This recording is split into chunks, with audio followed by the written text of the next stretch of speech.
सलाम अलैकुम, welcome to our family. आज हम बात करेंगे अरकान साजी के बारे में।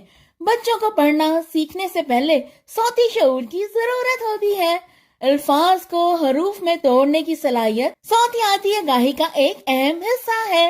हरूफ से अल्फाज बनते हैं और जब किसी लफ्ज की आवाज या अदायगी के हिज्जे करते हैं तो वो मुख्तलिफ अरकान में तकसीम हो जाता है। हर लफ्ज आवाज के कई हिस्सों से मिलकर बनता है, जैसे बा, नो, बानो, छा, बी, चाबी। इन हिस्सों को अरकान कहते हैं और अरकान जमा है रुकन की। हर रुकन एक मसवते से मिलकर बनता है, जैसे बा, बो, बी, बे। आराम भी मसवते होते हैं जिनसे मिलकर रुकन बनते हैं। आइए देखें लफ्ज पाकिस्तान में कितने अरकान हैं।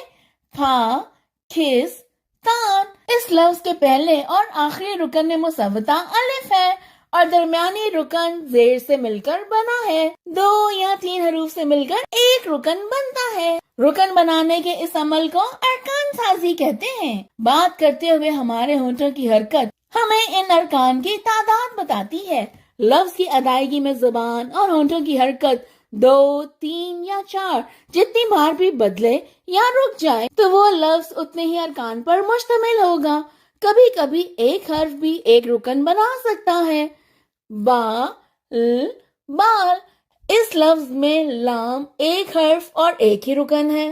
इसी तरह लफ्ज इस्तकबाल में इस, थक, बा, ल 4 रुकनी लफ्ज है। इसकी शनाख्त का आसान तरीका ये है कि जब आप कोई लफ्ज अदा करें तो हर आवाज के लिए एक उंगली अपने दूसरे हाथ की हथेली पर रखें। जैसे बाबा कहते हुए बा के लिए एक और फिर बा के लिए दूसरी उंगली।